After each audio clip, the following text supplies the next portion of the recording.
마지막 때라는 그런 거예요. 그래서 마지막 때는 언제인가 이 적그리스도가 나타낼 때입니다. 아니 이 마지막 때에 그 마지막 때는 언제인가. 그리고 아이들아 마지막 때에 적그리스도가 이르겠다 하면 너희가 들은 것 같이 지금도 많은 적그리스도가 일어났으니 그랬어요.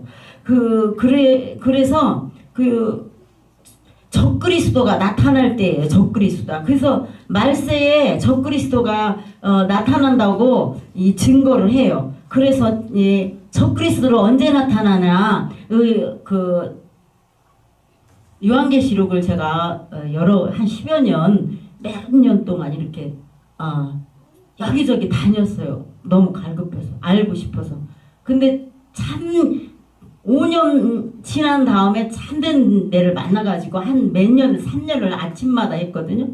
그랬더니 이제 3년이 지나니까 2년 동안 이렇게 증거하게 해요. 근데 여기서는 계시록을 안 했는데 오늘은 마지막 때라 짤막하게 할게요. 그래서 이 대환란 그러니까 그 다니엘서 9장 24절에서 27절까지 보면은 다니엘이 말세에 대해서 이렇게 쭉 나오잖아요. 그거를 똑같이 요한계시록을 보면 다니엘이 24장 27절까지 쭉 나오는 대로 다니엘도 요한도 계시를 쫙 받았어요. 그래갖고 70일이래예요. 그래서 한 일회와 62일회가 지난 다음에 한 일회를 남겨놓고 이러면서 쭉 있는데 그런 건 다 길어서 설명이 안 되고요.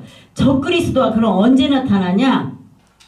이제 우리가 지금 교회 시대가 지나잖아요. 교회 시대가 지나면 성령 강림하고 예수님이 십자가 지시고 부활하시고 승천하셔갖고 40일 이 땅에 계시고 열흘 만에 성령님이 강림해서 이제 끝나고 지금 우리가 교회 시대에 막바지에 와 있잖아요. 그럼 마지막 때 7년 대환란이 있어요. 그래 7년 대환란이 있는 다음에 이제 천년왕국 있죠. 그 다음에 백보자 심판 있죠.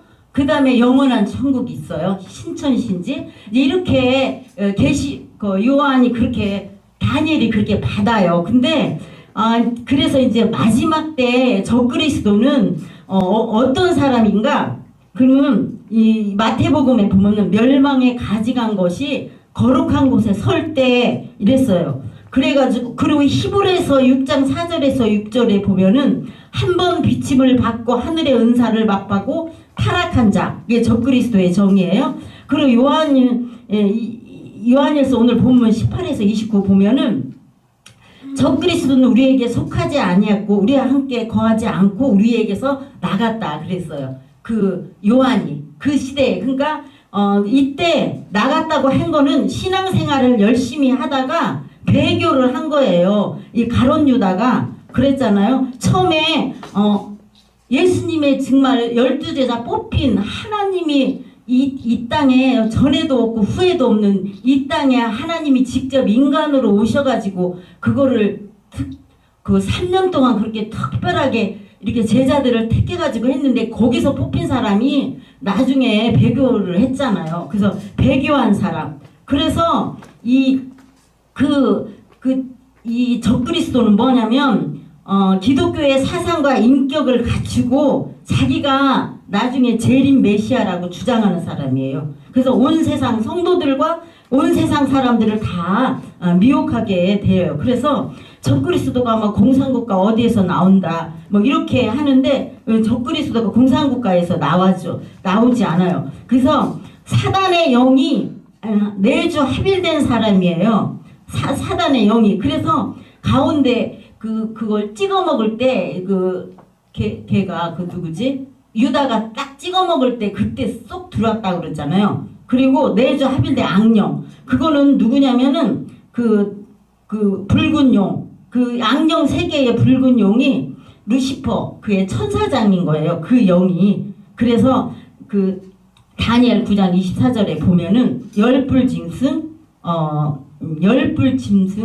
일곱 머리 열불짐승 그렇게 쭉 나오죠. 그게 이렇게 나오는데 보면은 27절만 24장부터는 지금 길게 못하고요. 27장만 지금 내 주제에 맞게 마지막 때 적그리스도하고 마지막 때가 뭐냐면 적그리스도가 나타날 때 예수님이 재림할 때 그 다음에 두 번째는 재림할 때하고 세 번째는 뭐냐 멸망이 도덕할 때 임할 때예요. 마지막 때가. 그래서 오늘의 주제는 세 가지를 가지고 잠깐 이렇게 설명을 하는 거예요. 그래서 이제 적그리스도는 그렇게 정리를 하고 9장 27절에 보면은 장차 많은 사람들과 더불어 한 일해 동안에 언약을 굳게 하고 그 일해의 절반에 제사와 예물을 금지하고 포악해서 가증한 것이 날개를 의지하여 설 것이고 정한 종말까지 진노와 황폐케 하는 자가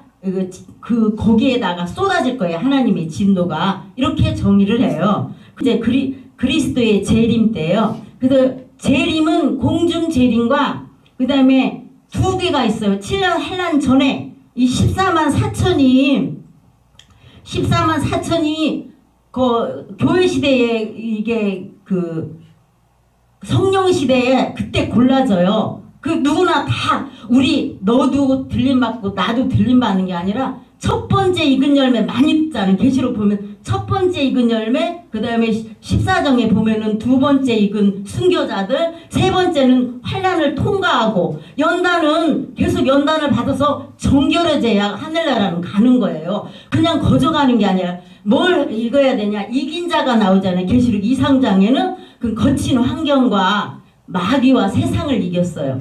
그래서 우리 예수님이 마귀를 이겼죠. 시험, 그 다음에 거친 환경 환란이나 막 궁핍, 이렇게 핍박이나 나를 막 죽이려고 하고 예수 못 믿게 하고 막 이렇게 거친 환경을 이겨야 되고 마귀를 이겨야 되고 세상의 유혹과 이런 거를 이기고 예수님의 성품에 확실하게 이렇게 성품을 닮은 자, 예수님의 그 성품을 가진 사람, 왼병을 돌려대면 오른병까지 주고 그렇잖아요. 원수까지 해서 사랑하는 그 정지. 근데 그걸 못한다고 우리는 어떻게 하냐? 이 죄악을 입었는데 저 천국에서나 그게 아니에요. 이 땅에서 이긴 자예요.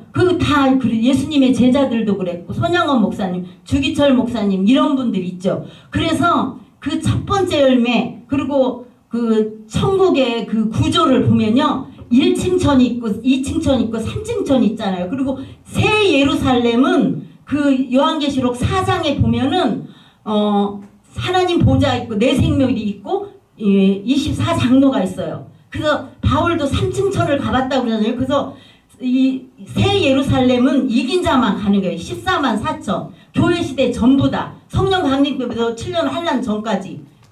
완전히 이 땅에서 이긴 자가 된 사람들.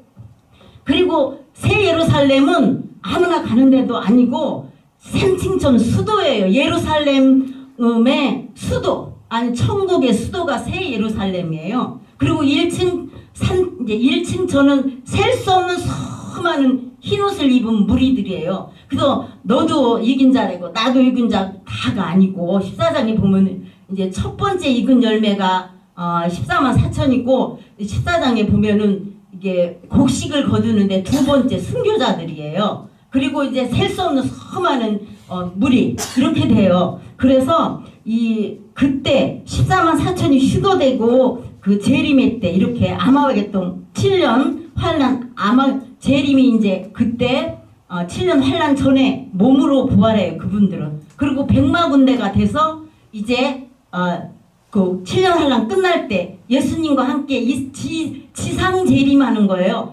공중으로 재림해요. 첫 번째 재림은 그 랩초라고 해요. 랩초 영어로. 그래서 끌어올린다. 그래서 두 번의 재림이 있고 백마군대가 그때 돼가지고 그 사람들은 몸으로 부활했기 때문에 두 번째 아마겟돈 심판 때 오시는 거예요. 그래서 오시고 그래서 천년왕국에 들어가서 거기서 분봉왕이 되고 예수님은 만왕의 왕이 돼요. 그리고 7년 환란 때 그 다음에 세 번째 익은 열매 추수는 뭐냐? 이 땅에서 7년 환란을 왜 주냐?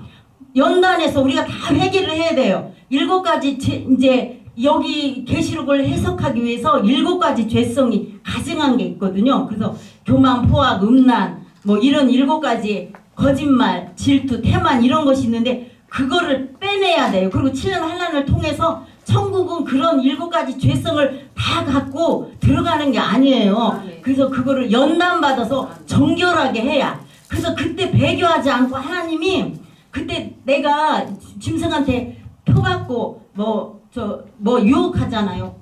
많은 사람을 그때 투옥시키고 죽이고 그래요. 그래서 그때 죽인 사람이 이층천이에요. 그리고 뭐 정광훈 목사님도 자기는 뭐 예루살렘 가는 게 아니고 그 혈기가 있고 포화성 있잖아요. 그 자기가 근데 자기는 순교는 내가 가고 한다 이러잖아요. 그러면은 성품이 안 됐어도 그거는 이층천에 가요.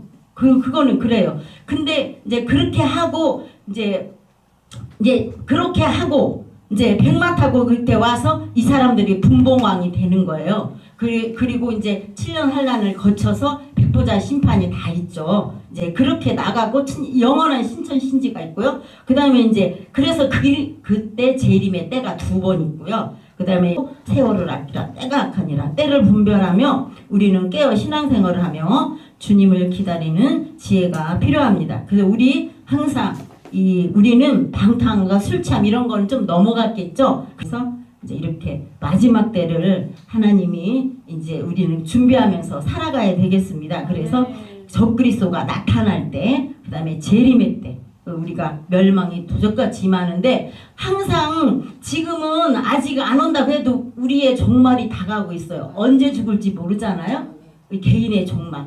우리가 내일이라도 뭐 60도 못 되고 몇도 안 됐는데 막 죽고 그러더라고요. 그럼 그 사람은 그때가 종말이잖아요. 그래서 우리도 모르잖아요. 그래서 우리는 그 종말의 때를 항상 하고 깨어 있어 갖고 우리가 종말을 맞이하고 상급을 준비하는 저와 여러분 되시기 바랍니다.